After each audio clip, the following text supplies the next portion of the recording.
So, one of the things I love about working with leaders is watching the light bulb go on when they realize, oh, that's why I react that way. But here's the truth: when conflict shows up, most of us do not consciously choose how we're going to respond. Instead, we react. We react to something that triggers us. Our instincts take over.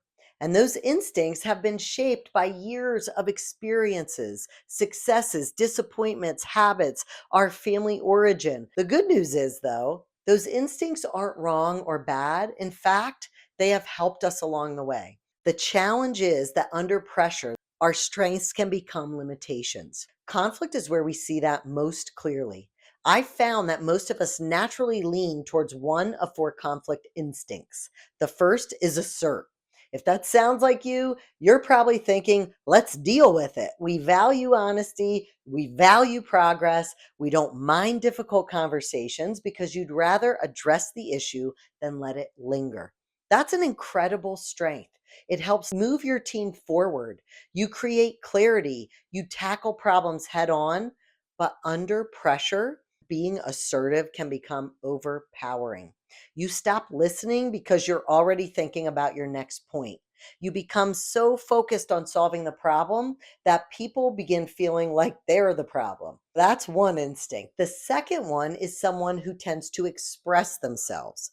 Expressors bring a lot of energy to the conversation. They help people talk about things everyone's thinking, but no one's saying. They can create openness. They bring emotion and passion. That is a gift. But when stress increases, expressing can look like venting. We replay the story over and over. We exaggerate. We recruit allies. And instead of moving the conversation forward, we keep reliving it. That doesn't always work. All right, the third instinct is to harmonize. If you're a harmonizer, relationships matter deeply to you. You naturally create stability. People trust you. You're often the calm in the middle of the storm. But sometimes protecting the relationship becomes more important to you than solving the problem, and you avoid the conversation altogether. You convince yourself it'll just work itself out, and you say it's just not worth bringing up. Or worse, you say yes when you really mean no. That doesn't work either. And the final instinct is defend. If this is in your instinct, you probably value logic, accuracy, thoughtful decisions. You ask great questions. You help your team avoid mistakes. All amazing strengths to bring to your team. But under pressure, you can become what I call a logic fortress. You gather more facts, you ask more questions, you challenge every single assumption. And before long, the other person doesn't feel like they're in a conversation. They might feel like they're on trial. So here's what I want you to remember: none of these instincts are wrong. In fact, every single one of them serves us right up until it doesn't. Human intelligence isn't about changing your instinct. It's about recognizing when your instinct is no longer serving the conversation.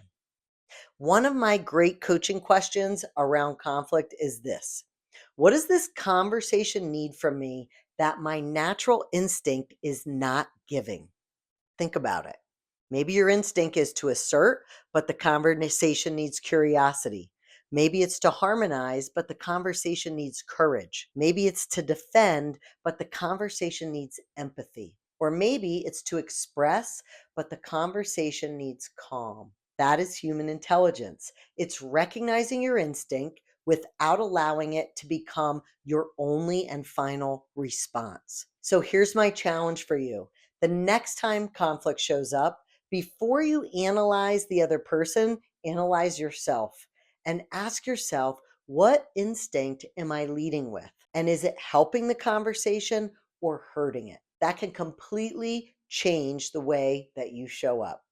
So if today's video gave you a few new ideas, imagine what happens when you have the opportunity to practice them. That is exactly why I created the Modern Manager Lab. It's not another leadership course. It's a place where managers, experienced leaders, project leaders, and high potential employees come together to practice these conversations that you need to have every day. Because confidence does not come from just watching this video. It comes from applying what you've learned, getting feedback, getting coached, hearing from other colleagues that are in the same situation as you, dealing with some of the same challenges as you. That is how new skills are developed. And if you'd like to continue building your human intelligence, I would love to have you join us in the Modern Manager Lab. Just go to powersresourcecenter.com and register.